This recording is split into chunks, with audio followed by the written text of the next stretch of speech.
Okay. All right. Thank you, Dr. Conteh. Thank you, everybody, for being here again this Sunday. Dr.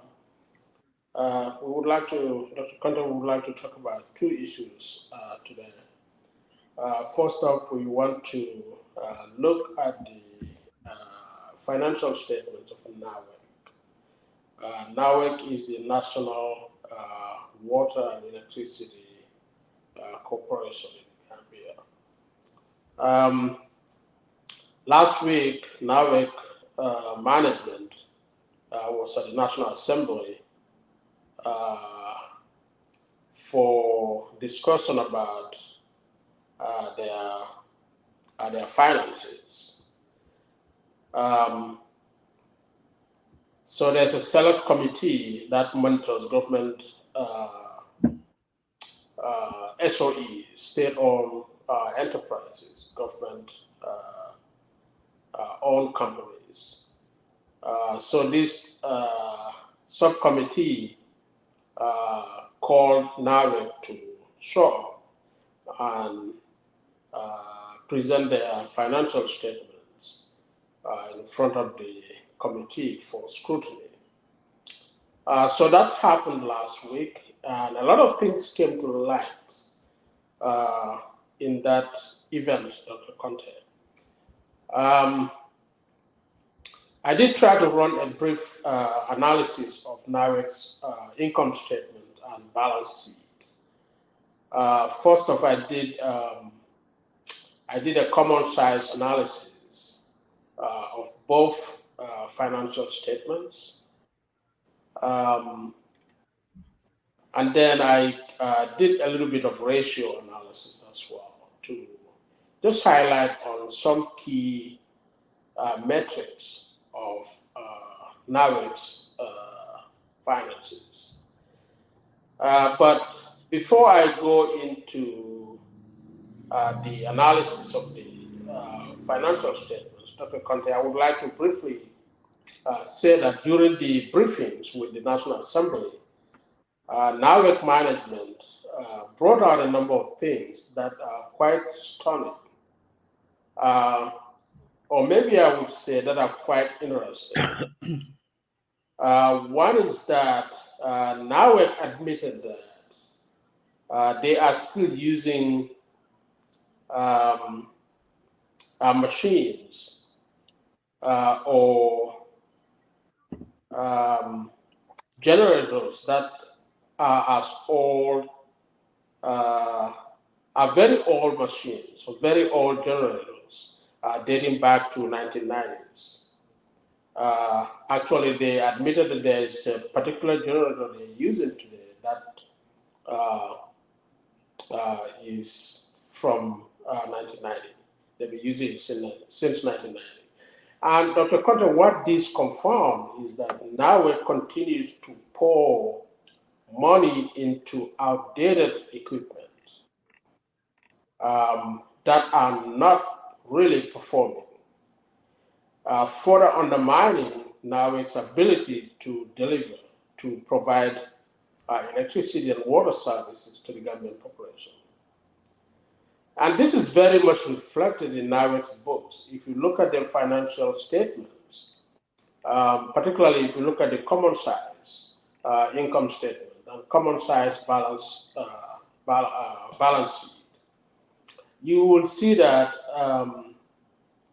Over the years that are under scrutiny right now, between 2017 to 2019, 2017 and 2019, basically we are looking at 3 years, 2017, 2018, and 2019, you will see that Nawec'S performance is getting worse and worse. But I'll come to that in a minute. But apart from the Nawec'S continued use of outdated equipment, Nawec is also taking up a lot of loans that they are unable to pay. So Nawec disclosed that they took $22.5 million 2 times from a bank, an Indian bank. I think they call it Exit Bank of India. First for the electricity expansion program, and then secondly to clean up the asbestos pipes in the greater Bangalore area. So now it took up, currently I think they mentioned that their loan, their outstanding loans amount to $5 billion right now. So that's a lot of money, Dr. Conteh. And Nawec is unable to pay back these loans. So eventually what happened is that government had to step in and assume or take over 75% of Nawec's loans. So you can see that Nawec continued to be a burden on taxpayers. Nawec continued to, thank you for bringing those that up, Doctor. So I'm going to briefly mention this. I'm not going to go into detail. The numbers are there for our audience to satisfy themselves. If you like to take a copy of them, you can and go over the numbers. If you click on each number, you will see how I calculated that. But Dr. Conteh, government had to assume 75% of Nawec's debt. So Nawec continues to be a big burden on the taxpayers. What also came out of that discussion is that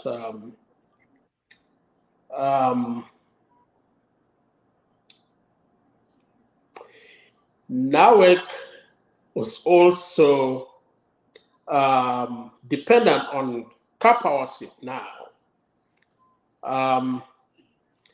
Car power SIP had to intervene in 2019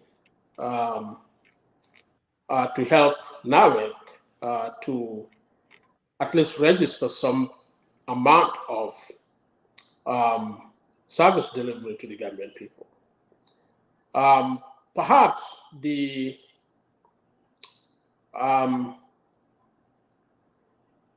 Nawec should, one can argue, should give more and more share of their operations to car power SIP to help meet the power supply needs of the Gambian population. Because Nawec obviously is incompetent to provide energy and water to the Gambian people. I think the chair of their board admitted also that Nawec had neglected water services to the Gambian people over electricity. So they have focused too much on electricity provision than water supply to the Gambian people, even though it is clear that Nawec is still unable to meet, or even satisfy, bare minimum satisfaction of Gambian people's need for electricity, even at a time when they neglected water services to the Gambian people. So it is quite interesting that a lot of the things we worry about Nawec are clearly readable in their financial statements. Also, Nawec has been basically defaulting on timely provision of their financial statements.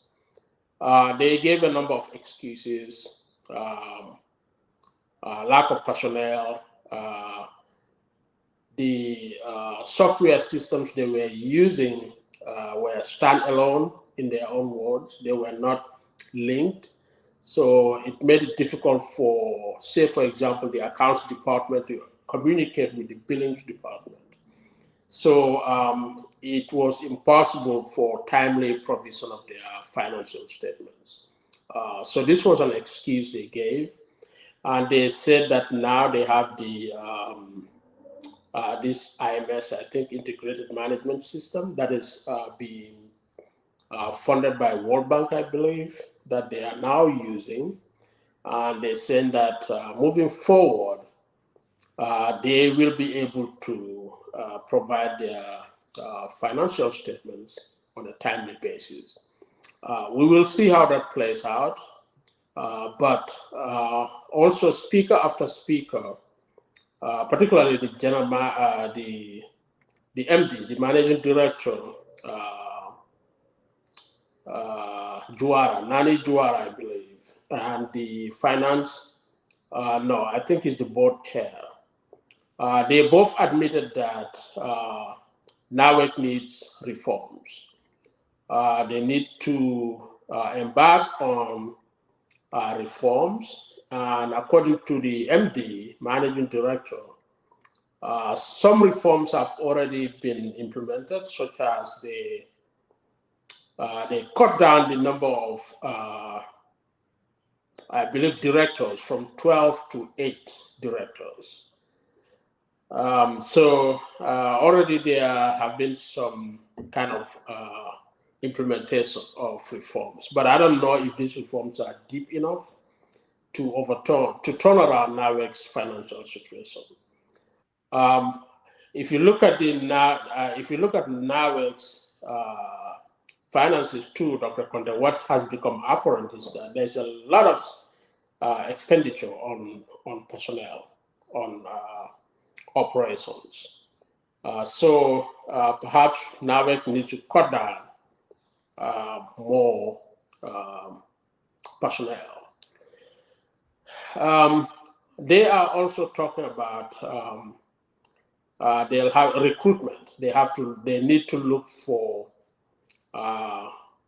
more qualified people to recruit into Nawec'S. I don't know how genuine this claim is. Nawec'S is known to have people who have been sponsored to study abroad up to master's degree level. I know they are engineers. Many of them are highly trained. Many went to study engineering, mechanical engineering, particularly in Ghana and elsewhere.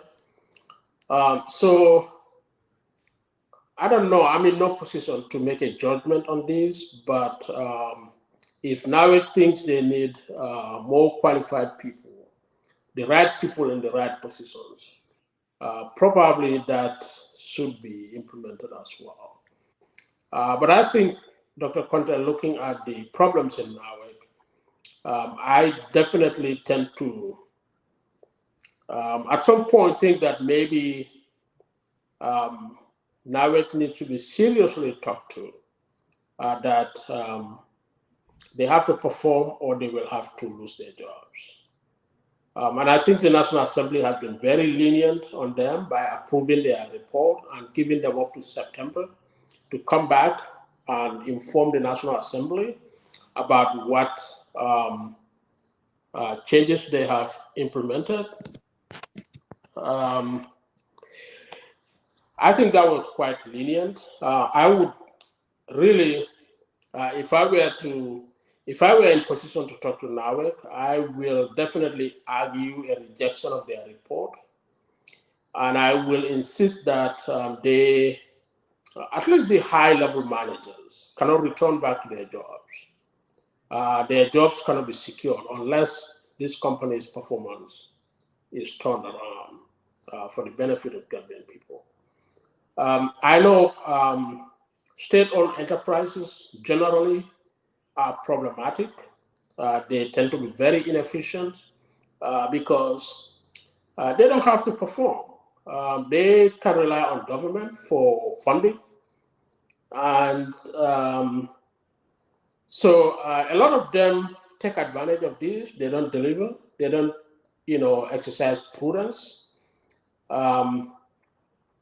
And when I drew up these, when I run these numbers to analyze the financial statements of Nawec, I emailed a recent accounting graduate with a BS in accounting, and asked her if she would invest in a company like this. She outright told me no. And and I was thinking the same way too. If I were an investor, looking at the finances of Nawec as they are today, I will not put my money in that company because it is clearly not doing well. And Nawec itself admitted this. They said the company has not been attractive to investors because their finances, in the words of the board chair, were in shambles. And he said when they took over, I don't know when that was, the finances were in shambles, so they had to clean up. And what was their cleanup? Government taking up 75% of their debt. That's what cleaned their books. But even after that, 2 years after that, you can see from 2017, if you look at all the categories, both on the income statement and the balance sheet, the numbers are getting worse and worse and worse. There's no improvement at all. So it is very disheartening for a company like that. For example, if you look at the Nawec'S, Dr. Conteh, if you look at Nawec'S profit margin, in 2017, it was 0.6%, 0.6%. 2018, it was minus 8%. And 2019, it was minus 36%.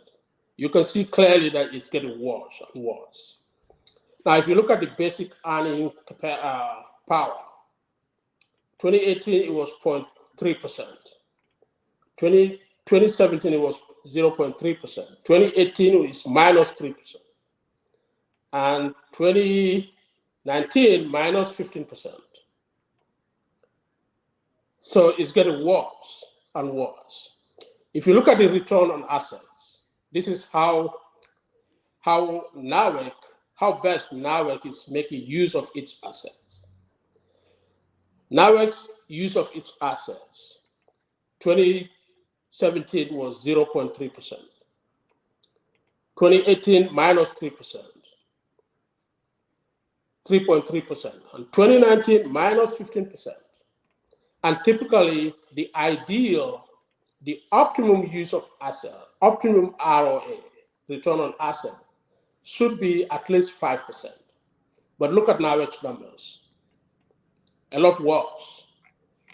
Now, if you look at the return on equity, for 2017. Excuse me, you sent that to me, right? Yeah, that should be on the. They will not be on this report. It should be on sheet 2, I believe. Well, hold on, let me just. You go ahead, I'll find it. All right. If you look at the bottom of sheet 2, if you look at the return on equity for Nawec, 2017 was minus 0.4%. 2018 minus 3.3%. And 2019 actually 2017 was minus 0.4%. 2018 was 6%, and 2019 was minus 29%. So they performed slightly better in 2018, but then went way down in 2019. So, return on equity, is a very key metric that investors will look at to decide if they want to put their money in this company or not. And by the numbers we are seeing, no investor will put his money in this company. I know it is a state-owned enterprise, but if it's an actual corporation, a private corporation, a totally private corporation, even a public corporation, nobody is going. It's not attractive enough to put your money in this company. So, and for return on equity, the ideal, the optimum at least should be 15%. But Nawec'S numbers fall far short of that. And Dr. Conteh, if you look at the current ratio as well, this is about the liquidity of Nawec. Liquidity generally should be, at least 1. All right, Nawec'S numbers, 2017 is below 1, it's 0.92. 2018 is still below 1. It actually fell down from 0.92 to 0.75. And in 2019, it went to minus 4.07. So Nawec is doing terrible year after year.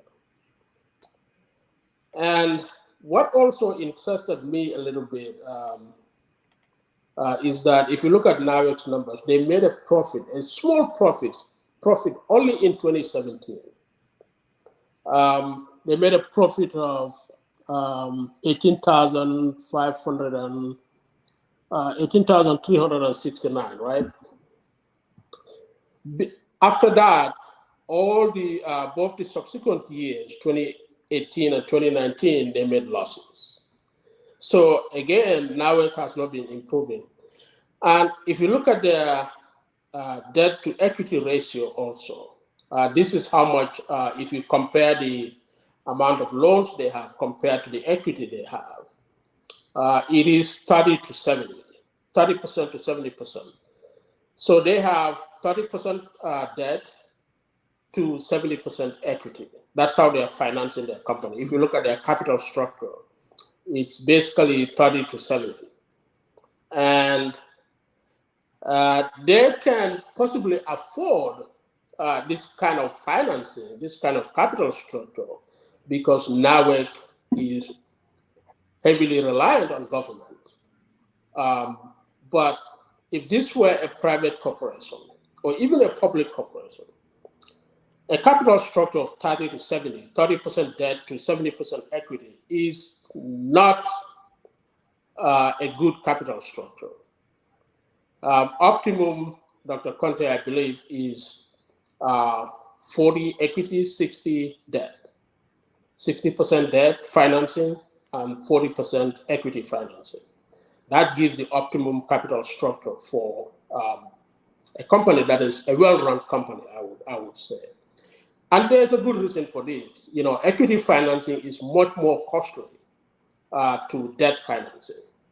So a good balance of these two can help a company finance its operations much more profitably than relying heavily on equity. But, again, one can understand that Nawec is almost totally reliant on government funding.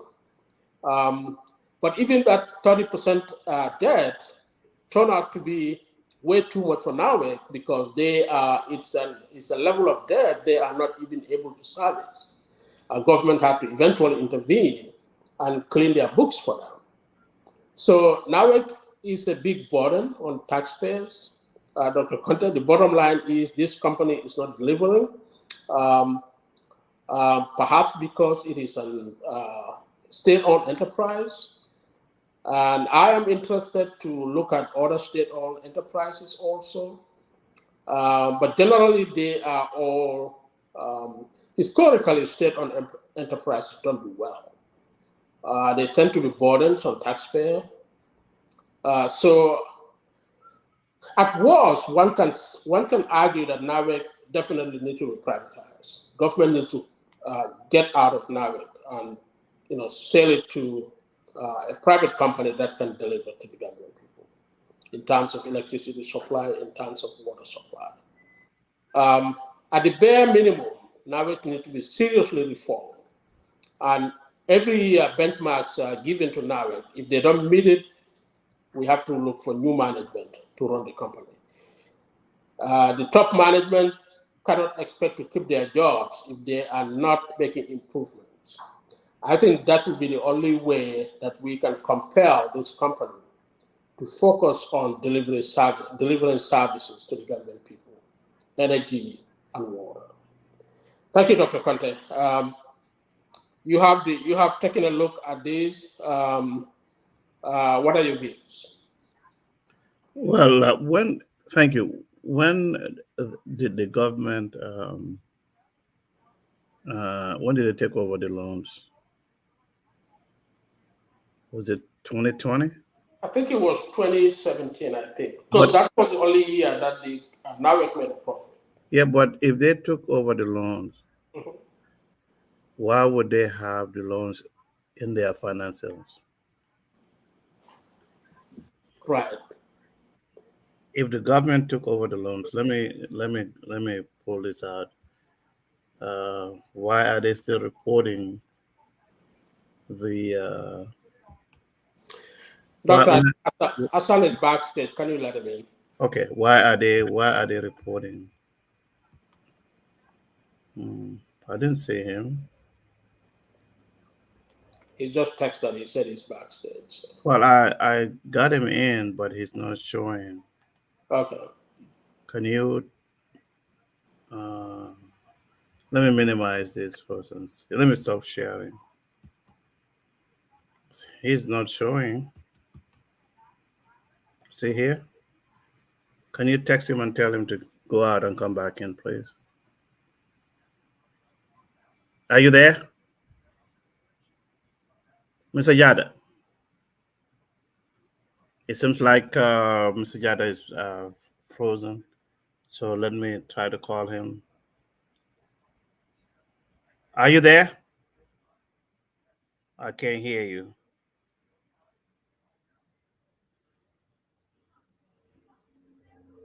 We'll call you.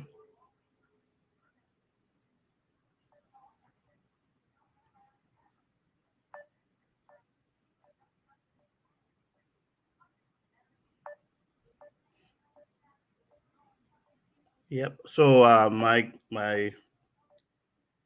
Jata is up momentarily, so he should be calling me back. But like I was saying,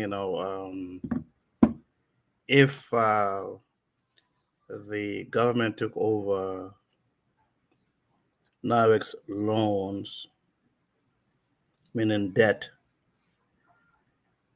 in 2019, they should not be reflecting in the balance sheet.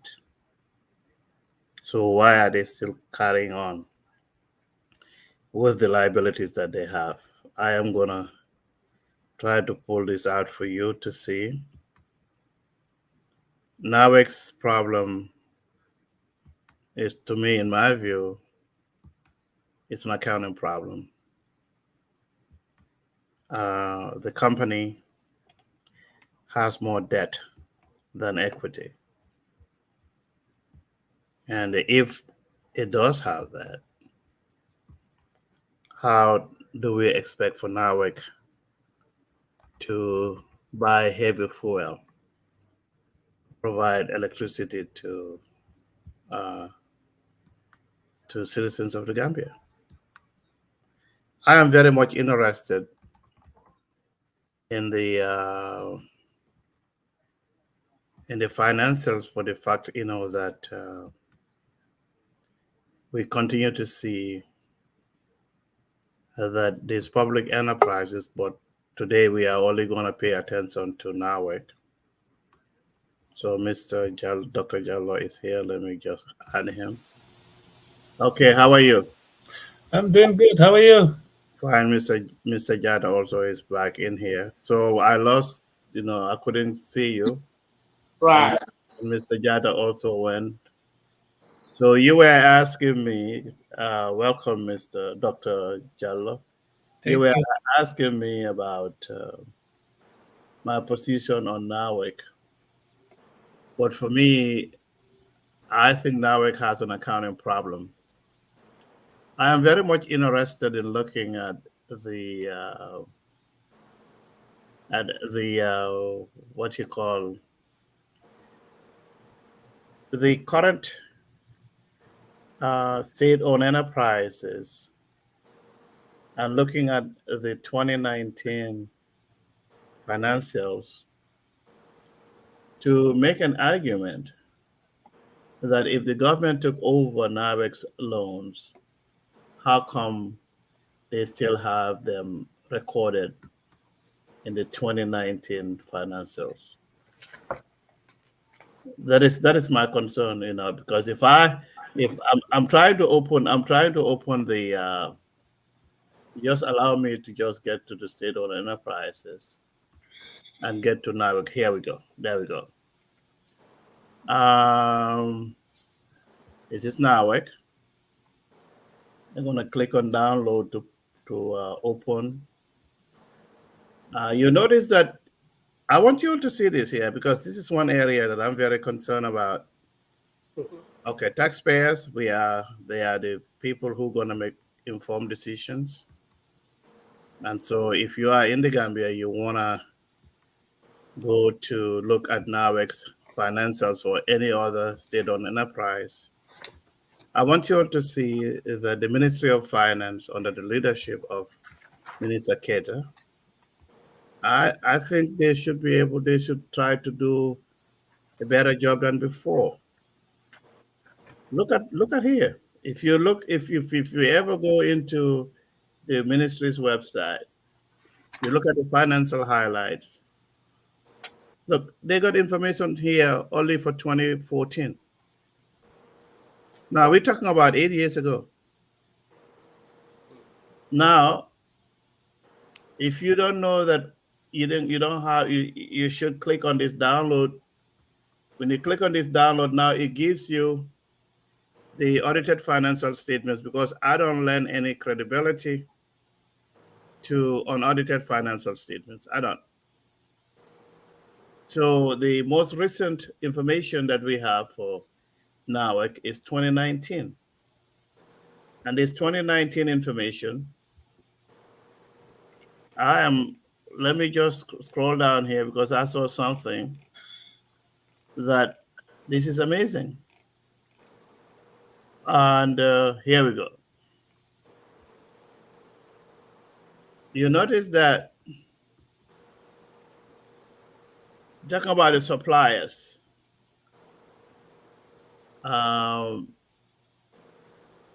is this in dollars or what? Because I don't think they're in kilowatts. Or Senelect, meaning the Senegalese electrical company. You see the GL amount and the confirm amount from the 28,445,894 to 103,401,671. Now we have a foreign entity outside of Africa that has the second highest. But look at the petroleum, the Gambia National Petroleum Company. Are they saying that Nawec owes all this amount of money to them? So how can we expect, Nawec to provide services to citizens of the Gambia with such heavy debt? And Doctor, before you pass that point, let me say this right quickly. Go ahead. Those general GL amounts, general ledger, that's what Nawec recorded. But the other number is what the auditors have been able to confirm. Wow. So you can see the discrepancy between what Nawec is recording and what actually happened, as confirmed by the auditors. And auditors did not only question Nawec official, they also went to the suppliers. So you can see the discrepancies. And this is just a snippet of what is going on in Nawec. Basically, all the elements that the auditors were looking at, based on what Nawec reports in their ledgers, when auditors ask for documentation or evidence, audit evidence of all of these claims that Nawec is making, in almost all cases, they cannot provide any evidence to support their claims. And so eventually the auditors cannot make any uh, any opinion on Nawec'S financial standing. And Good. we need to understand that financial statements are claims of management. Management make their claims in their financial statement. That is what they are saying. That's what happened in their operation of their business. But we cannot go by that. The auditors, what the auditors say, is what tests the claims of the management. That is, like you rightly said, Doctor, the audited financial statements are what one needs to go by. So typically, auditors will be working for the people, and that is why they are retained by um, the National Audit Board or National Audit something, and they report directly to the National Assembly. So they are the ones to verify what the whether the claims of management, the numbers, the what the managers of NAVEC are claiming to be the truth of their financial situation. They run a test against things to give us an idea whether NAVEC is being truthful or not. And so far, their report indicates that NAVEC is not being truthful. In every area they were tested on, they failed. They could not provide any evidence of what they are claiming in their financial statement.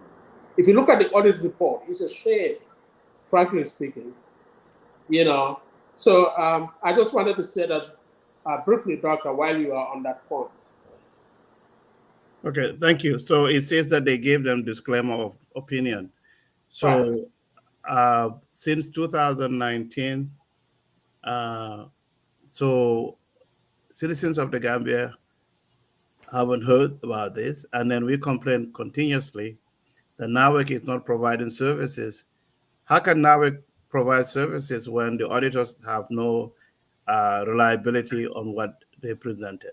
It says here disclaimer of opinion, but before I give this back to you, what I'm kind of concerned about is that so you say that these are liabilities that NAWEC has written down. You're saying that uh, they are even less than what actually is owed or was owed as of 2019, right? right. Okay, so let me go down here to tell you that I wanna go down to the income. This is amazing. You know that for a company to have total revenues of 3,790,769, you know, uh, dollars is for the company to end up with a loss of 1 billion, almost half of what they earn was a loss, right? Yep. And now I want you also to take a look here, and I'm glad that you brought this thing up here. You okay? Total assets of Norway. Even before I go there, I was just wondering if they are using old generators.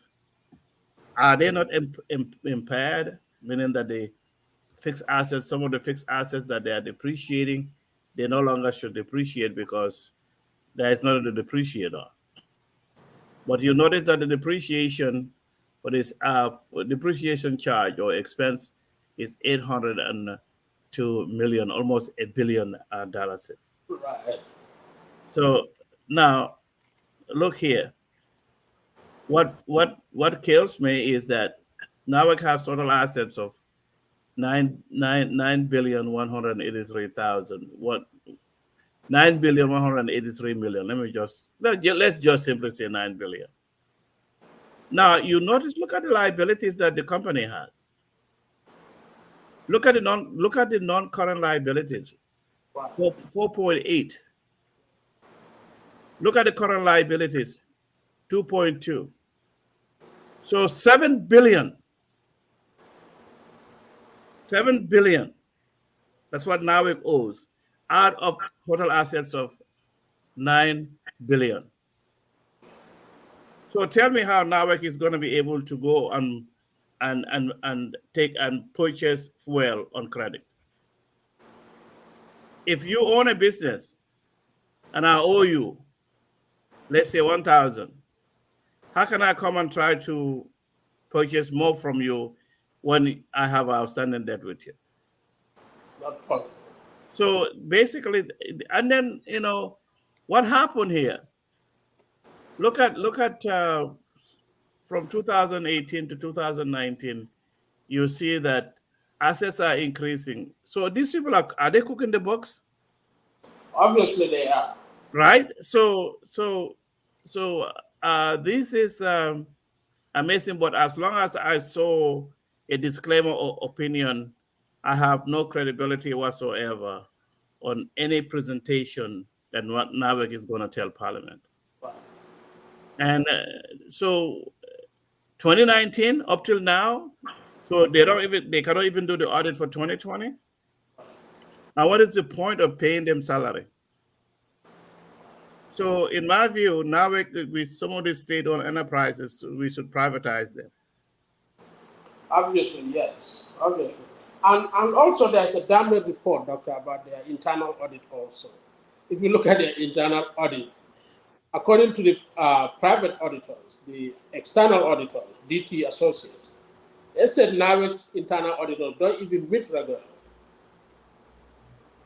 which is a requirement. They were expected to meet regularly because these are the people who need to guide Nawec's internal operation to make sure the controls are in place to prevent this kind of leakages, to make sure that Nawec's information, financial information, are reported properly. Those people are not even doing their job properly. So it looks like if you look at it anyhow you look at it, it looks like there's a deliberate effort to mislead and stifle taxpayer money. So it's just disgraceful. And I was really disappointed that the National Assembly Select Committee are even thanking Nawe for their continued effort to serve Gambian people. They're not serving Gambian people. Our electricity supply is so erratic, it's so terrible. You cannot even run an effective business in the country. Water supply, don't even talk about that. That NAWEC has totally neglected over the years. So I don't know what there is to thank NAWEC for other than to send them home. But, Dr. Jallow. Yeah, thank you. I don't have much because I'm not privy to the financial statement, 2019 audited financial statement of NAWEC. I couldn't have time because the invitation was sent yesterday, so I didn't have time to review and see and at least to critic. But what I can share is based on whatever the auditors have stated, from what I could the gist that I could just get, is that institutions like NAWEC, we understand that they have enormous challenges. But notwithstanding having enormous challenges, does it mean that we also have to, scar them alive because we need to understand where they are coming from? Notwithstanding, because the auditor's discretion or auditor's view might also differ from management position. And then when management comes in, institutions they're also binding based on the ethics that they have, the procedures and the protocols. If they have violated that, the auditors will have highlighted those issues. And institutions also run into profits, they also run into loss.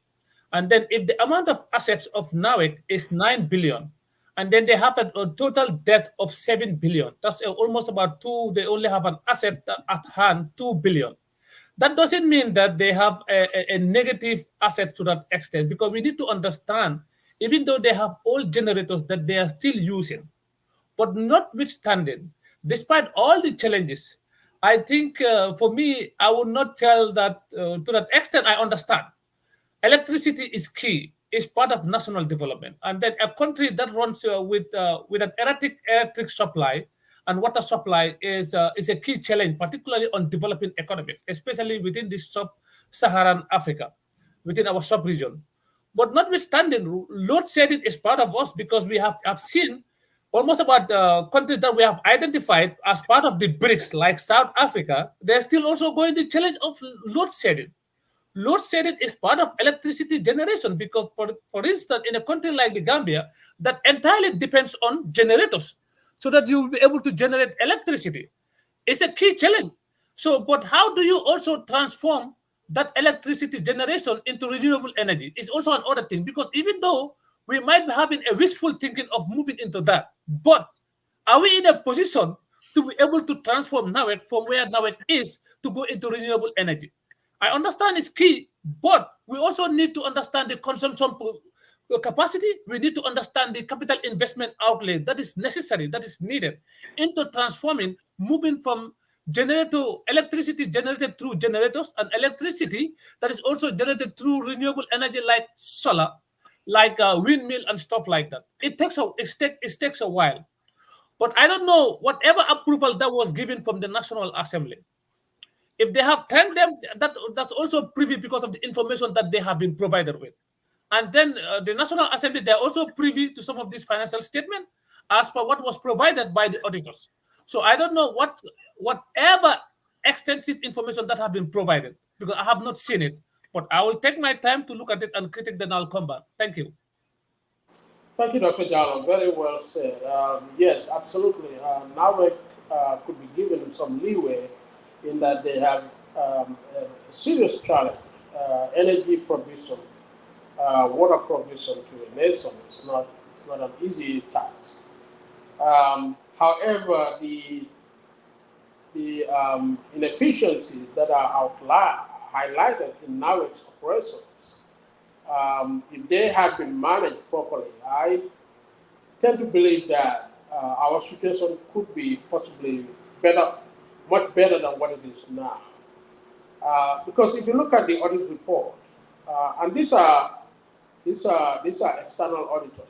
I believe they are DT associates. Um, NAWEC is not only doing a terrible job of doing the accounting, but they don't seem to have any incentive at all to monitor what's going on. Because NAWEC is not even able to provide evidence of what they are claiming in their financial statements. They cannot even provide invoices of their billings, monies collected from their billings. So, I mean, a company like that, I don't know how they can continue to operate like this and expect to invest. If you look at the debt to equity ratio, we are talking about assets of 9 billion and liabilities of 7 billion. That's less than 0.1%. That kind of a ratio, you cannot go anywhere and have credibility to borrow money.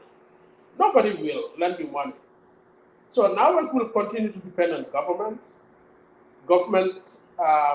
backing them to get loans from World Bank and other places. And who will end up paying for it? Government, because NAWEC is at no position to pay back this loan. If the company has been managing its finances prudently, keeping proper records, going after their employees and make them accountable for what they do, I mean, their financial situation could have been at least turned around a little bit. But I think this is what is lacking in NAWEC. It may not be unique to NAWEC. Many state-owned enterprises are similarly situated. That is my position on Dr. Conteh, Dr. Jallow. If you guys have anything more to say on this. Yeah, thank you. What I'm very concerned about is the urban areas. Why can't government just allow them to use solar? And for the few who cannot afford to purchase solar, now we can just provide electricity to them. So thereby, if that's going to happen, we can have reliable, supply of energy. This doesn't make any sense, to live in an urban area. You almost 18 hours out of 24 you don't have electricity. So, but if I think Barbados or Bahamas, one of them actually, no, they have uh, they use solar energy. So why can't we just try to do that? They're not going to lose any money.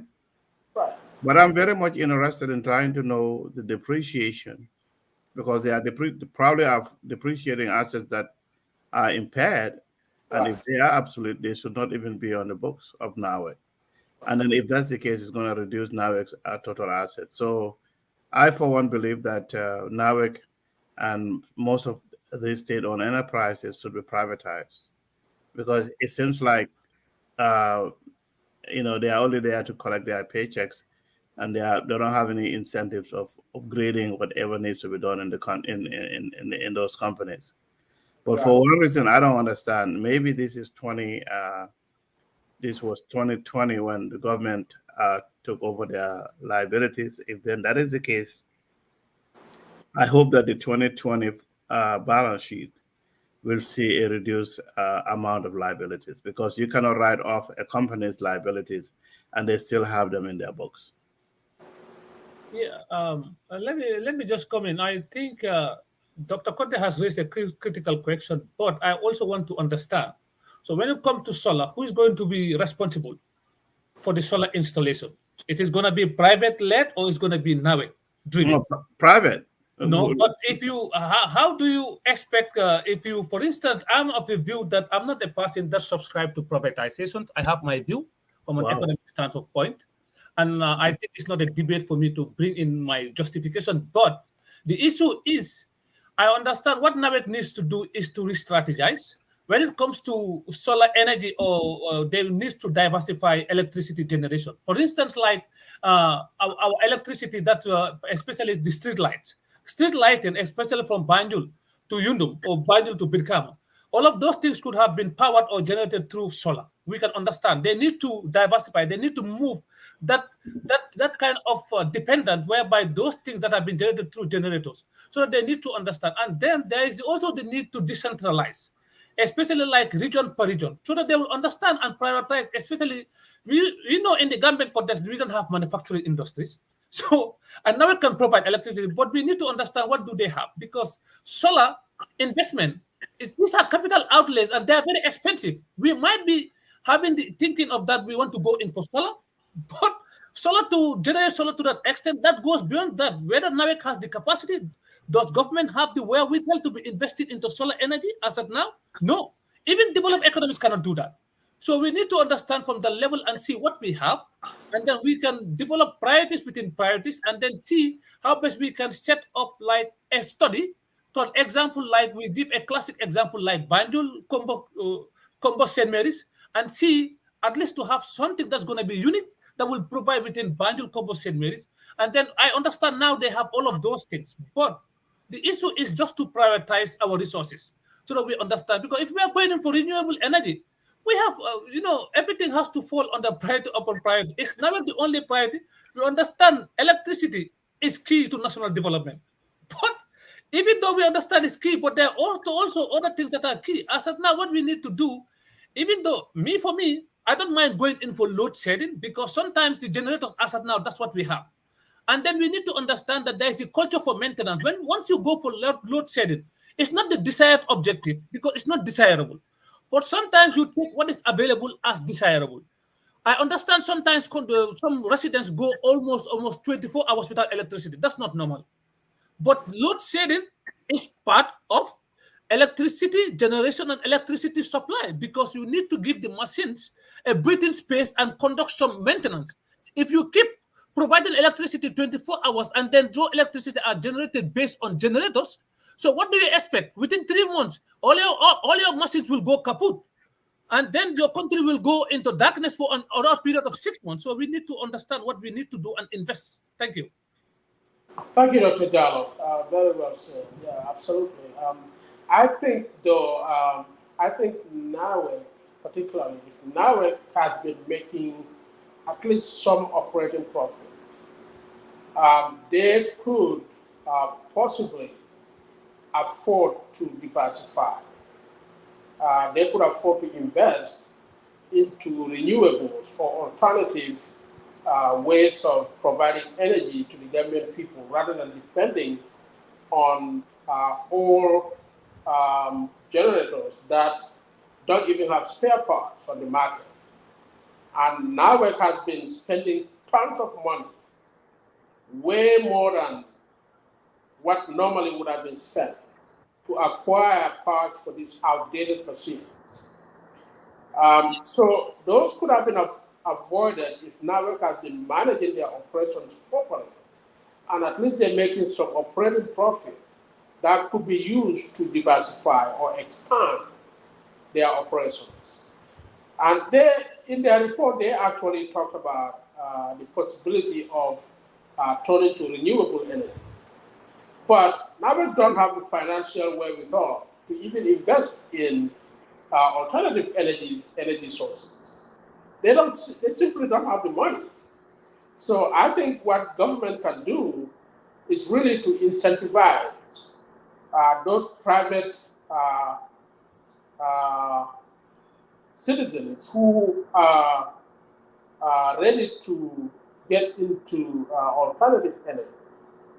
Give them tax breaks, give them incentives to install solar panels on their roofs and rely on that for energy.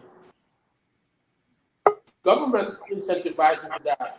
It will encourage a lot of people to go into that as an alternative. And therefore, in the long run, it can reduce the dependence on Nawec'S generated electricity. Car power ship could be another alternative. The share of their involvement in the Gambian economy in terms of energy production could be increased, thereby taking away more of Nawec'S operations and giving it to car power ship or some other alternative company that is able to perform better than what Nawec'S is doing. I understand car power ship has been able to intervene in the Gambia's energy sector and seriously alleviated the energy crisis in the country. So probably that could be encouraged, and also individuals' installation of alternative energy sources, particularly solar, should be incentivized by government. But ultimately, I think there has to be a decision on Nawec'S. Nawec'S cannot continue the way they are. They need to do a better job, at least managing their finances properly. If you look at their operations, they're spending way too much money on operations. Salaries and payments to their personnel. It's taking a huge chunk of their finances. So I don't really know. At some point, a prudent manager, if somebody who is managing a company and you're really interested in making profit, at least some, satisfactory operating profit, so you can be able to better utilize those funds to enhance your performance. You will definitely want to cut down on some of these expenses and focus on development and enhancement of your operations. Dr. Conteh, anything? Thank you. I also want to add, let me just share this with you again. I'm looking at 2018 depreciation charges compared to 2019 and 2017. Can you believe in 2017 depreciation charge was 320 million? In 2018, 338 million, but in 2019, 802 million. I would like somebody to explain that to me. Yeah. Very true. Dr. Jallow, anything before we move on? No, I'm good. I'm good. Thank you. All right. Thank you very much, Dr. Jallow. Thank you, Dr. Conteh. I think we cannot exhaust this topic, but we'll have to stop here. Okay. Hopefully, we'll come back to this at some point again. It's an ongoing thing. We all hope that Nawec and the other state-owned enterprises in the Gambia improve and are able to do a better job serving the Gambian people. But we're going to move on to our next topic. That's going to be probably brief. It is a minor topic, but we want to look at what is going on in the political war in the Gambia recently. Dr. Conteh, Dr. Jallow, recently we had GDC leader Mama Kandeh wanted to show interest in meeting President Barrow. I don't know why he wanted to meet President Barrow. They had a very frictional presidential campaign, which culminated in a victory for Mr. Barrow, President Barrow. Mama Kandeh is completely wiped out. He has no representative in the National Assembly. He lost the presidential election. So GDC that used to be very upcoming in the Gambia's political scene is completely wiped out. And Kandeh, just like the UDP leader, never actually came to terms with Barrow's victory. They never even acknowledged it. They never even considered to Barrow's victory. So, and rightfully, Sano, who said Mama Kandeh, before he can meet President Barrow, has to first admit Barrow's victory. As unpopular as Dusano might be, I think he made a very interesting and right claim in that I think Kandeh and also Mr. Dabo, UDP's leader, needs to acknowledge and concede to Barrow's victory. It might be better late than never. I think it's still prudent that they go ahead and acknowledge victory to Mr. Barrow's victory. At least it paves the way for us to move forward and be able to collaborate, work together in the interests of the country. Kandeh appears to be wanting to skip that, acknowledging Barrow's victory, but wants to meet Barrow to discuss, possible ways of working together. I don't know if Barrow would ever want to work with Kandeh, but that is something that is up for debate right now. And then another thing that happened was the my Ahmad Fati of DMC. DMC is a political party that I don't know if I should even call it a political party. Well, it is registered, so I guess it is right to call it a political party. Some people claim it's a one-man political party. It's only my Fati. But but Fati tone has changed quite recently. I watched him speak to Fatu Ture and Esanjai on Fatu platform, where he was claiming that his supporters in his constituency of Woodley West, I think, were telling him that he needed to join Barrow and work with them rather than challenging him. So he looks like he's changing his tone now. He seems to be more interested in going back to work with President Barrow rather than continue to offer an alternative view to Barrow's policies and ideas. So that is another major development. We all know the history of my Fati in the government. He was interior minister. He was fired. Allegations of corruption swirling around him. And then he was rehired as Barrow's special advisor. And then he resigned from that for, lack of performance or inability to perform. And he contested in the National Assembly elections, having been unable to run in the presidential elections. But now he seems to be gravitating towards Barrow again, uh, possibly with the hope that he will be given a portfolio in Barrow's government again. And we will see how that plays out too. But another interesting thing that happened, Dr. Conteh, Dr. Jallow, is that the infrastructure minister, Ibrahim Sillah, appeared in the National Assembly and refused to testify under oath. Maybe let me put it this way, refused to take an oath before speaking to the National Assembly Select Committee.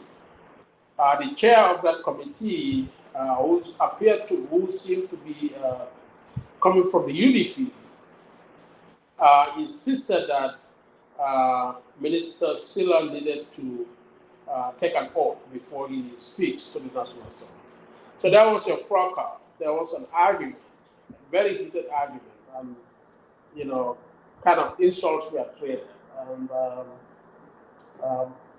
it is difficult to make an opinion on this. I tend to be on the side that perhaps the minister needed to take an oath before speaking to the National Assembly. For the simple reason that I don't think National Assembly calls you to have tea with them. They call you so they can get credible information from you. And to ensure that the information that you're going to give to them is credible, you have to give that information on the oath. So it's like, and the chair of the Select Committee highlighted that the National Assembly Select Committee, or the National Assembly in general, it's like High Court. It has the powers of High Court. Giving information to the National Assembly or its Select Committee would require that you give the true information, and that what ensures that true information is to give it on the whole. I do understand that the way we kind of take oath in the Gambia can be problematic. Gambians need to understand that taking an oath is not a religious function. An oath doesn't have a religious effect. It does have a legal effect. So it doesn't matter how you take the manner in which you take an oath. You don't even have to take an oath using a Quran or a Bible. The mere fact that you are made to understand that you are giving this information on the oath and you acknowledge it is sufficient. Or just raising your one hand and say, all the information I'm going to give here is the whole truth and nothing but the truth. It's sufficient. It's a legal requirement. And the only liability there is a legal liability. There's no religious consequence for it. Only a legal consequence. So I think we need to be more open-minded about the way we compel people to take an oath. That's what I wanted to say about these three issues that are kind of burning in our political discussion in the country right now. Dr. Jallow, Dr. Conteh, what do you have to say? Thank you very much, Keba, for bringing three critical and topical issues that have been trending in the country, especially on social media. First of all, I will definitely want to share a context because I have to disagree with you with regards to taking an oath before the National Assembly's Select Committee. I think the bone of contention that needs to be understood is that based on what was based on prevailing circumstances, or what was the invitation based on? Was the minister invited for an engagement, or was the minister invited based on an investigation that is undergoing or that's been pursued by the National Assembly? We understand the National Assembly has the same powers as the High Court when it comes to examining witnesses and compelling them to to go and give evidence, because that is in legal terms, this is what we call mutandis mutatis. because it's also expressed in the Constitution of the Gambia and also provided as per the National Assembly Act 1997. Um, so we need to understand once we draw that dichotomy to understand what was the minister invited for. Was it based on engagement so that he can provide the new National Assembly members on sectors that falls under his purview? Because there was no investigation. What sectors falls under his purview if there were so many inconsistency or so many fraud or corrupt practice that happened under his sector under his purview. That's the time that he can take an oath. But if it is only invited for merely for an engagement, he needs not to take an oath, because sometimes we interpret the law directly and we need to understand the provisions. It is stated clearly that once you are invited to the National Assembly board, we need to understand, because sometimes what is also based on the status is not what is reflective of what's supposed to be a practical implications of what is needed to be. So that's my position, that the minister need not to take an oath if he's invited just for an engagement, so that he can provide information with regards to sectors that falls under his purview. But if it's invited for an investigation, that's the time that he needs to take an oath, so that he can be sincere. The other issue with Mama Kandeh and my party, I think it has to go back to what we call, what I called, or what I refer to as, uh, in management, there is something that we call like in political skills. There is the need when it comes to political skills organization. Because there is a study that have been conducted by Ferris et al. 2007. And then when I look at these things, so my mind reflected on that study, 2007, because the authors constructed four-dimension skills. And these four-dimension skills has to do with what we call astuteness. It has to do with social astuteness, and then interpersonal relations. And then you also have to look at what we call networking ability. And then there's also what we call apparent sincerity. These four components, they were very important. And then most of our politicians don't understand politics, because some of these things, they just throw their hearts, they go into, they think like if they're a leader of a political party or they establish an organization or a group and they want to make it as an organization, national organization, they don't understand the dynamics of politics. One, for Mama Kandeh to go to the public and say that he want to meet Barrow, who is Mama Kandeh communicating to? If he want to meet Barrow, he would have communicated to Barrow first before gauging the opinion of the public. You see, some of these politicians, they're not intelligent, they're not smart. You can go and meet Barrow, and all of a sudden you meet Barrow, you can come and share whatever you have met Barrow with and discuss Barrow with. But before meeting Barrow, you are throwing this thing to the public so that you can get the perception of the citizens to understand whether they approve or they don't approve. You know, these politicians, they need to go back to the drawing board to understand what, when you talk about political development, to understand political capital, to understand the need to be a leader, and then to draw a dichotomy between leadership and followership. And then, secondly, how can you go and meet Barrow? I have no problem. I have no qualms with Mama Kandeh. But you are rightly, what you have stated or what Dusana have stated, I will agree with it, because you deny and you said that you are in absentia or in denial that Barrow didn't win. So now you want to go and meet Barrow. What are you going to meet Barrow? Is he the only person? You are a political leader. You can go and meet Barrow. Every Gambian citizen can meet Barrow. But what do you have to offer? Because you have lost your political party or political capital. So now you are looking in for somebody that can rescue you from being somebody who is dying. So he can go and meet Barrow, and whatever Barrow can help and do whatever, because Mama Kandeh is zero. As of now, he has no political capital. So when it comes to my party, I think my party is just an interesting comedian. So I'm not gonna give any relevance to him, because Mai doesn't have anything to offer. Because Mai is one of the most consequential minister of interior. When he was the minister of interior, Mai has an issue of what we call ego and arrogance. And sometimes Mai thinks like he has a legal skill that he can maneuver people and just try to come up with the best of English statement or speak the Queen's English, you know, and then try to see that he can convince people. No, Mai has nothing to offer. Mai is politically zero, and that he realized that he's zero. That's why he went back to the courts so that he can practice. He has nothing. So now what he can do is to go back to Barrow and think like Barrow can go and use it, because the justification that he have gave before in Kerfatu show. That was wrong. So these are things, some of our politicians, they need to understand that there are certain things, before you talk, you need to understand what you are saying out. Utterances are very, you have to be very careful with your utterances and your rhetorics. Mike declared that he resigned because he was no longer useful. And now you are telling me that you are if you are having a chance that you will have voted for Barrow because based on the programs for Barrow, the NDP could be a very good program, but the NDP, I have no qualms against Barrow. He's our Gambian leader, and I respect him, and I will support him, whatever it takes, when it comes to my opinion and ideas. But the issue is the National Development Plan, they have a very holistic and extensive program. But that program is not inwardly driven to based on economic realities on the Gambian perspective. So it's not realizable. But how can you compare the NDPP program with DOI?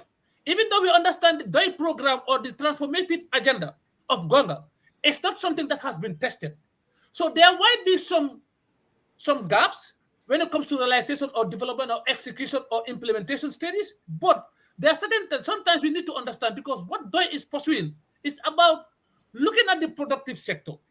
And then a country like the Gambia, the first point of protocol, when it comes to, I can borrow the words from the VP, Vice President, priorities within priorities. So the first priority we should look at is to make sure that we invest into the productive sectors.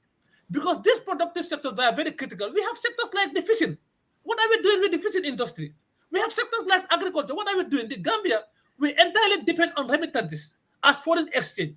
How can a country that does not even export anything?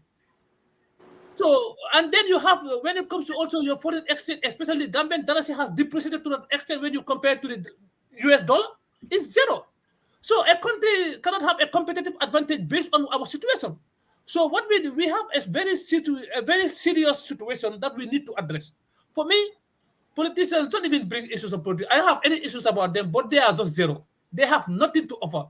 Do not even trust them and give them the keys to the city. Thank you. Thank you, Dr. Jallow. Very well said. Let me bring up something right quick before I go to Dr. Conteh here. During the interview session with Kerfatu, something happened between my Fadi and Esanjai. Esa is a lecturer at the University of Gambia, a political science lecturer, I understand. Esa made a claim that during an interview to Foreign newspaper, some years ago, shortly after he was fired, or shortly after he resigned as Barrow's special advisor, um, he claimed that he resigned because of something that has to do with his appointment or his contract or something. But he would not disclose to the interviewer at the time because he said he had sworn to an oath of secrecy. So my disputed this. He said he never said that. And this came up because Jai challenged him on the fact that why Barrow did not disclose the reason why he fired my father as Interior Minister. And Mike seemed to put the blame on Barrow for not telling the public why he fired him. But Yai challenged him that, but he did the same thing when he resigned as an advisor to President Barrow. He made the same claim that he would not say the reason why he resigned because he had sworn to an oath of secrecy. So Mike denied that he ever made that claim, that he would not explain the reason why he resigned because of his oath of secrecy. And Jai they had a push and pull over this, and Mike asked him to prove. And Jai excused himself and went to probably a computer in the back office at Kerfatu and pulled up the report.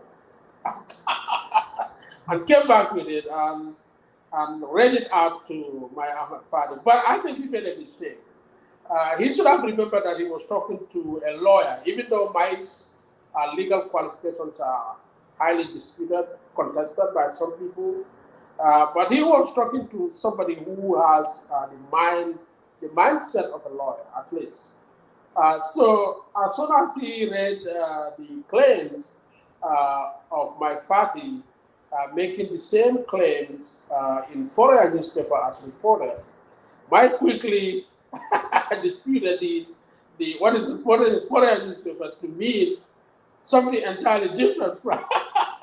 so, so I was like, he got into a lawyer argument. Lawyers are notorious for arguing anything. They can argue for a case today and argue against the same case tomorrow. So I think Guy should have pinned my to the basics of the argument first before he read out the content of the interview to him. So I wasn't surprised. Mike jumped right quick and disputed the meaning of what he was saying as being entirely different from what Esau was saying. I just wanted to say that quickly. Dr. Conteh, what do you think of this new development in the country? Well, thank you again. When it comes to Mama Kandeh, I do agree with Dr. Jallow that before exposing the stuff to public, why can't he just simply meet with the president? And he should not be also a denier of Barrow's victory because they still have 4 years, 6 months, or 5 months, and 1 day before the next election. Right. So it's time for nation building. And Mama Kandeh, to be quite candid, in my view, should reach out to Barrow and let them just meet, because I'm not too happy with the direction of the country. Passing a budget in 2021 and then announcing that you're going to increase salaries when it's not included. It was not included in the budget. And I encourage for them to have a 6-month budget cycle and for fiscal year to begin July 1. No one cared about it. And then turn around and increase the ministries to what, 21 or 22, and not quantifying how much additional expenditure we're going to have. With the new introduction of the Escuda or whatever system software they have for taxes, and they're talking about transparency, I'm wondering, the taxpayers who are going to pay the money, they have the fiscal cash.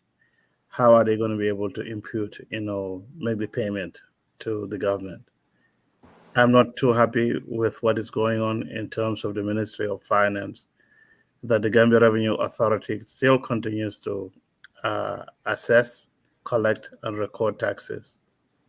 And every single time, every four months period, the Director General of the Gambia Revenue Authority will always say we have raised 4.1 billion. 4.1 billion, that's what they always say. The numbers are always around 4.1 billion.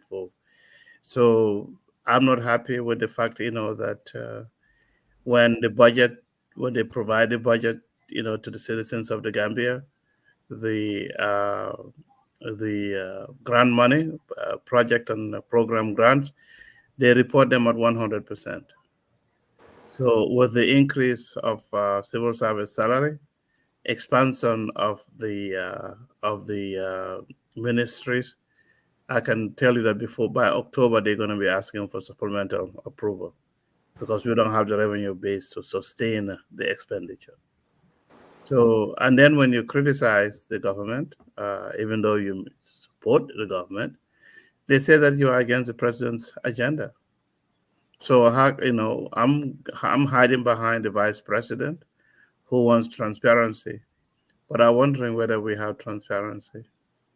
And so these are things. And another one, again, when it comes to my party, I don't think I have any comment on him because we saw what he was when he was minister.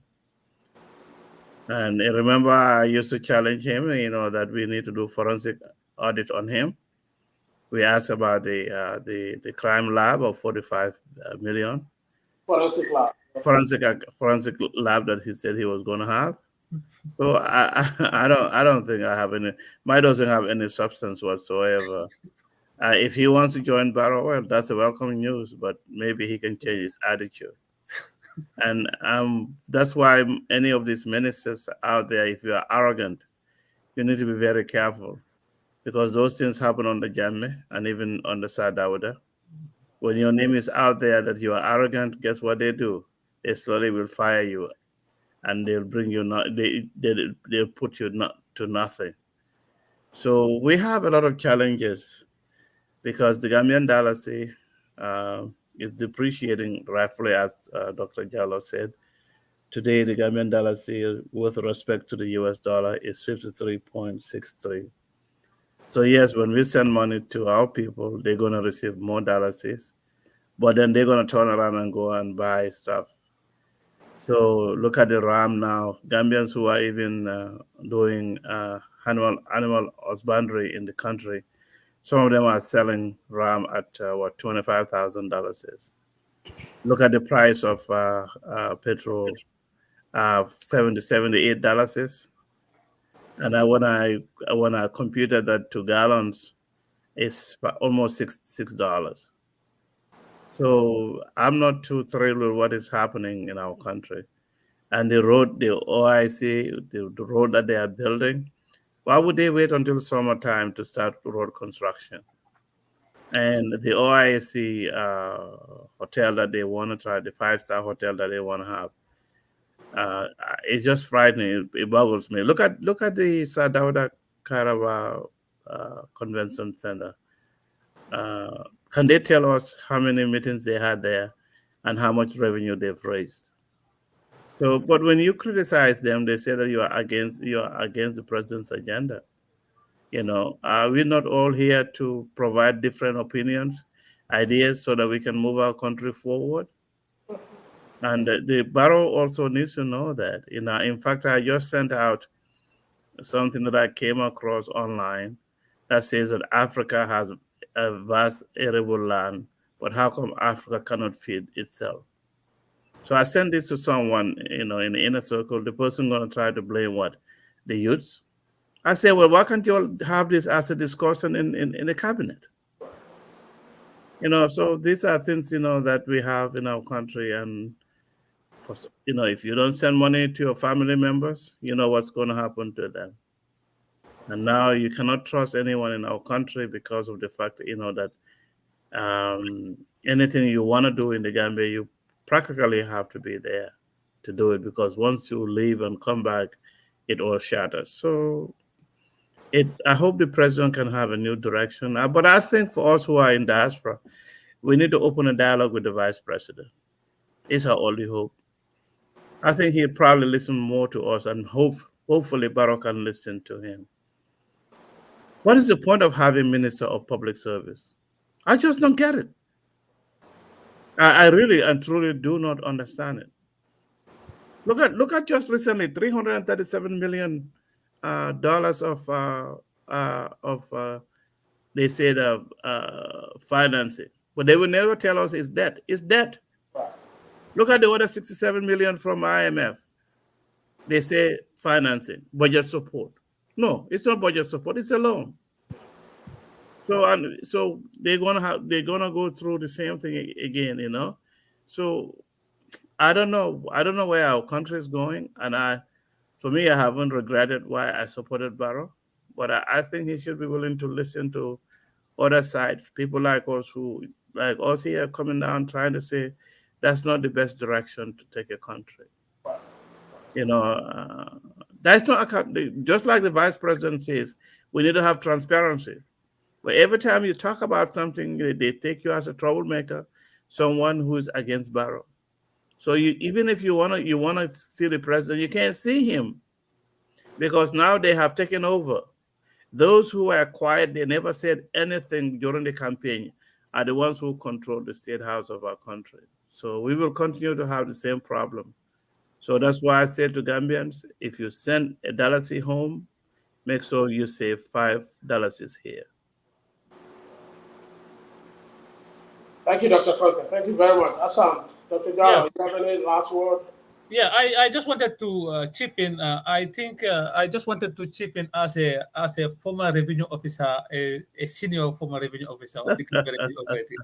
I think we also with the Asikuda wall. I think is a very good thing. It's a laudable initiative, and then it has a lot of benefits if it is fully utilized and implemented, because you look at countries like revenue authorities, they are also invested into those areas like enterprise resource planning.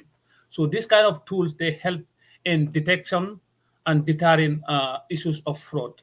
And then they also try to limit the interference or the interface of people having that interaction between the payer and the collector.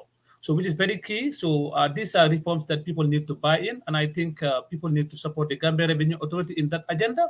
It's a laudable initiative, and then I love it because if you look at the component that is embedded, because I was somebody who understood the Asikuda plus plus, and then with the GAM TaxNet, and I understand the capability of those tools. If they are fully harnessed, it will help in resource mobilization when it comes to revenue generation and tax administration. And then the issue of, I have to disagree with Dr. Conteh when it comes to should revenue authorities should be assessing, auditing, and collecting. So I definitely, with all due respect, I will definitely disagree with him. I think this is not the good time for us to have a debate on that. But he's coming from an accounting perspective, which I understood. But when we are looking at from the perspective of revenue generation, and we look at the historical genesis and the evolutionary development of revenue authorities, we need to draw a dichotomy to understand grounded theory.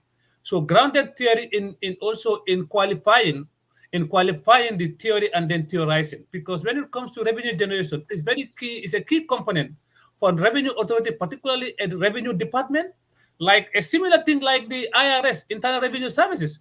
Is just like a similar to Gambia Revenue Authority. So you have to assess, you have to audit, and then you also have to collect. These are three components, but even though you have to collect, and then the fourth component has to do with enforcement.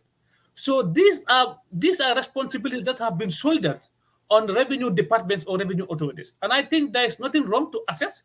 I understood where he's coming from because that's an accounting issue, but it has to go beyond that layer. So if we look at deeper, we understand that the Gambia Revenue Authority, the trajectory the Gambia Revenue Authority is pursuing, that's the right for the country. So I think the Gambia Revenue Authority, if the institution is empowered and there is political will, and then the citizens, particularly taxpayers, they are well educated to understand the role of compliance. But notwithstanding, also the revenue authorities also need to understand their responsibilities in collecting and ensuring that whatever is being collected is also being transferred to the consolidated revenue fund, so that it can also trickle down to have social services, because people are paying, but it's not reflecting on their lives. So tax payment has to have a correlation of what benefit do you have. But when it comes to benefit, we're not looking at the direct or the indirect, because there are two components of it: direct or indirect component. So I think there is a lot of things that needs to be done from that country, and definitely will keep on, encouraging and also sharing our thoughts on policy, even though we might have differences in policy agenda and stuff like that or dimension. But notwithstanding, and I think I will agree with Dr. Conte on the issue of expanding the ministerial position. I think there was no need for it. The Gambia, because the Ministry of Trade, left to me, the Ministry of Trade should have comprised of the Ministry of Trade, Industry, Employment, tourism, because these are components that you can combine and then you call it a holistic ministry. But even though you have a public service, you have a public service. So I don't think it's good that they can come with reforms, but I think it goes beyond those layers. I think investment, we are wasting money to that extent, and then we spend so much in spending culture. It's just like projects like recently I have seen like livestock marketing. They've been parading with 4 vehicles, and I look at it almost about, you are talking about 10 million US dollar, and then you're even going to buy vehicles when the project was intended for the direct beneficiaries. Instead, how many billions have been wasted on agriculture, and we cannot even produce nothing to even export. Anything that we have is just, we always look at capital expenditure, vehicles, workshop, travel per diem. I think the Gambia, we need to change our DNA if we want to develop. Thank you very much. Can Thank you, I Dr. Jallow. That is can I comment? yes. Because I also used to work at the bank and I was responsible for letters of credit. And during Yajame change this revenue collection system, the Jana Commission actually warned the government that no entity within the government should establish a bank or have access to bank accounts. They got GRA still. They have a bank in their banks in their domain. GRA people will go and collect tax money from shopkeepers in the evening. The question is why are they doing that? So in my view, GRA officials, and if you go and study them, most of them are living beyond the means of their own support. So with this new escuda, are they telling us that taxpayers no longer will have to make payment to GRA? Can you tell me in the evening, 5 o'clock, 6 o'clock, or 7, you go to someone's shop, or even during the day, and they give you $1,000? Are you saying that these folks are going to take the whole $1,000 to the treasury?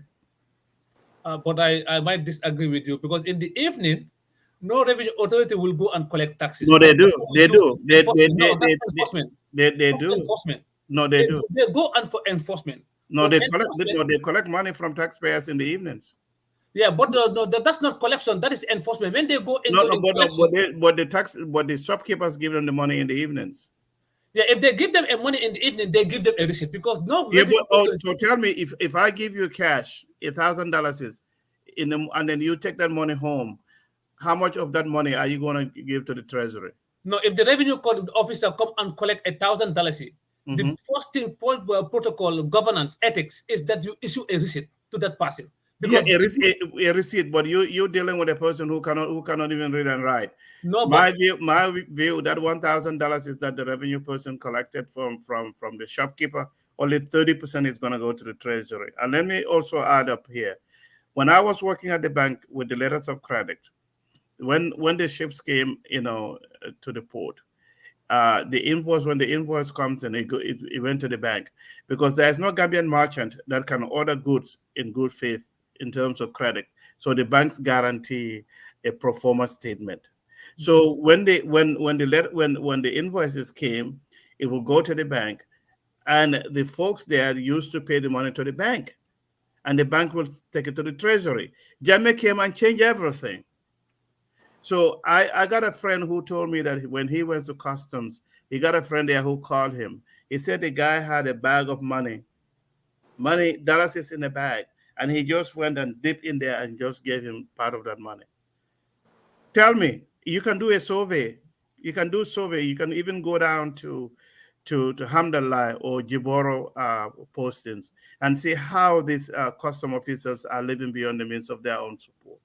So if we really and truly want to, this is not a personal attack on anybody, but this is our country, and we need to be able to raise funds, because every single time 47% of Gambia's budget is on grant money. So we cannot even take care of ourselves. So in my view, the Gambia Revenue, the GRA Act should be repealed. The all the we I don't have anyone. disagree. I Why would we disagree. have why would we have GRA officers going? They have remember when they used to collect $100 from people to get tax IDs? We raised that issue. Say that shouldn't have happened.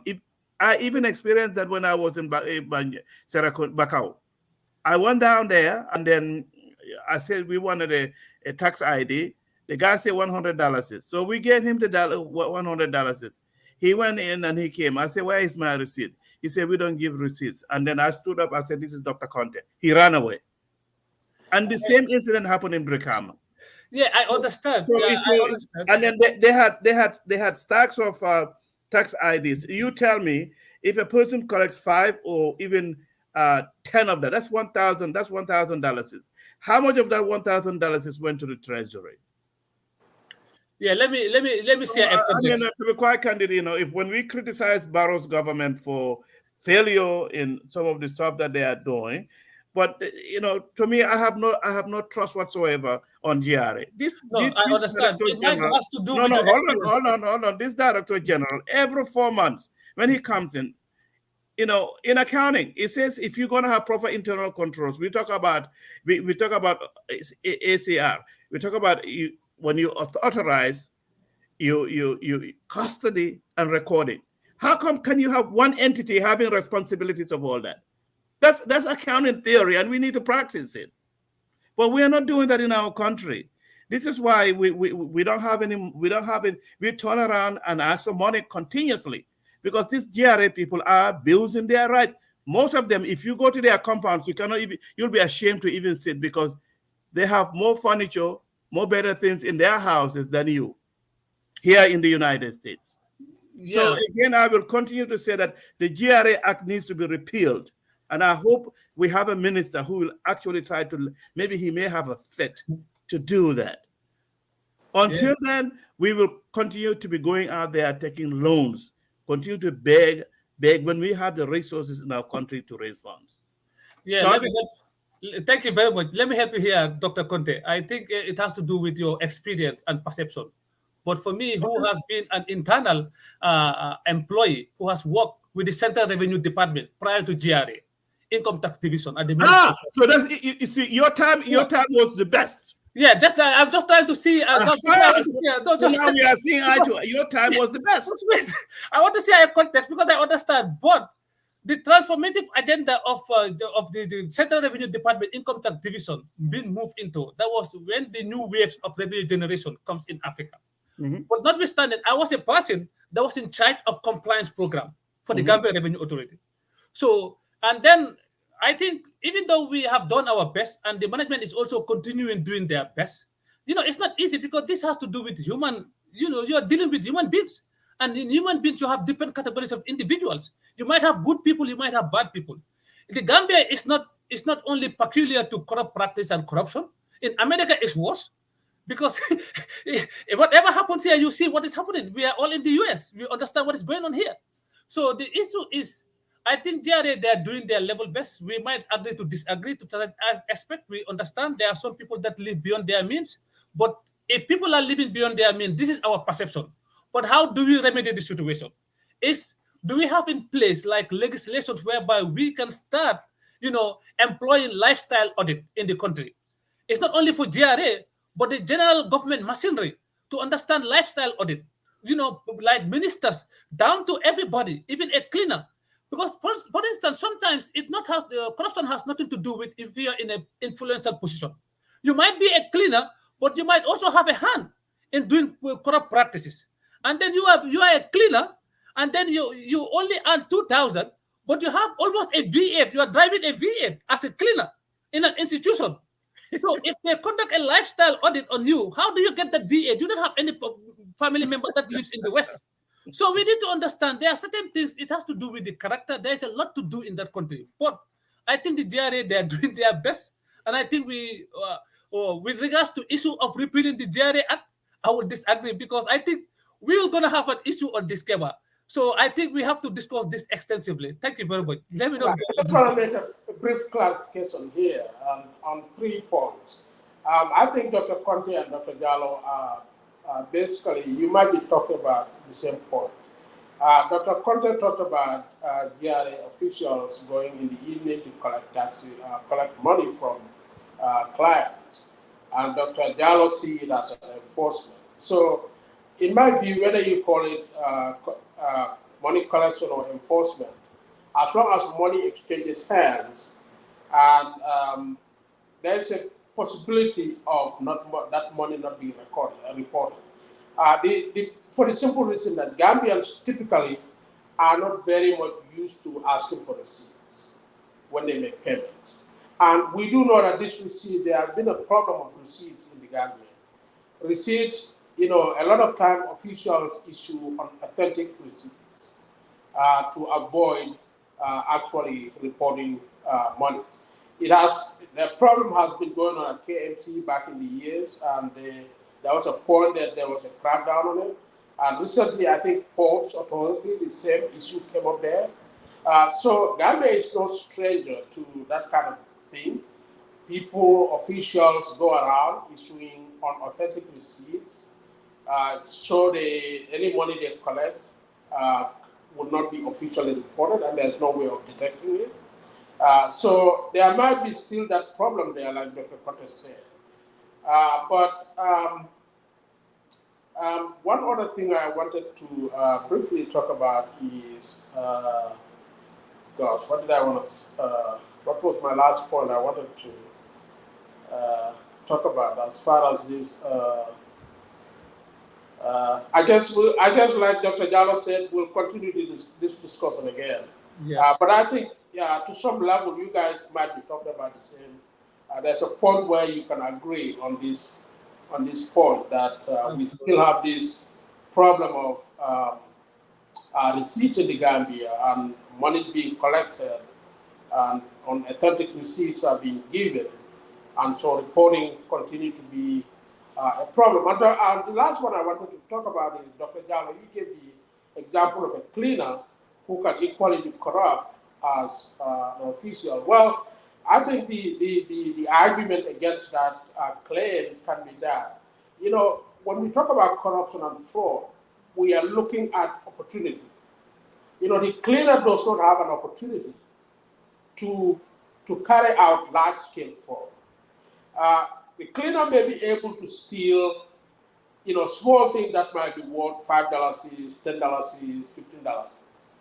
Possible, but those are not amounts that will drastically change her lifestyle or his lifestyle, because simply his or her position did not give him or her the opportunity,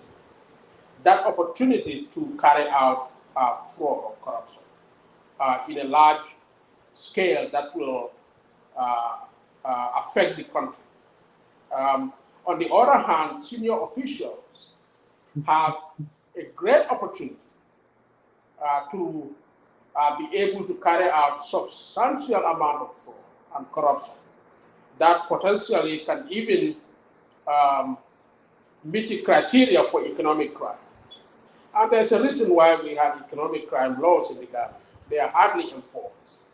But the idea is that if you are positioned in a certain way, you have access, you have the opportunity, you know, you have the incentive, you know, and you can rationalize. You know, a lot of these people, Dr. Conteh often talk about the three criteria of how do they call it? The three criteria for fraud, Dr. Conteh? Yeah, rationalization opportunity. Right, exactly. Opportunity. You have to have that opportunity to carry it out, the access. And pressure. Yes, and you have to have Mr. Jata, but I will disagree with you when it comes to rationalization of opportunity. That's what we call bounded rationality. Yes. So bounded rationality, even though you might be a cleaner, that doesn't mean that that cleaner cannot do a large scale fraud. Let me tell you, maybe you are not opportune to work in an institution that has a revenue base or to that extent of finance per se. But for people who are certified fraud examiners, they understand a large scale fraud. I am telling you, I can give you a context, but here is not a public forum for me to share certain things. But let me tell you, a cleaner has the opportunity.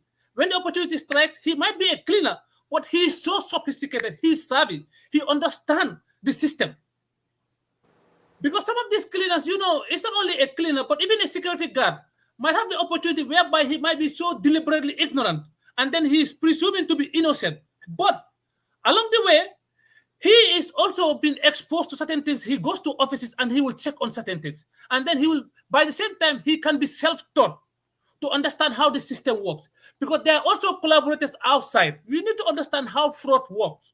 It's not only internally induced, but it can also be externally induced. So we understand from that dynamics.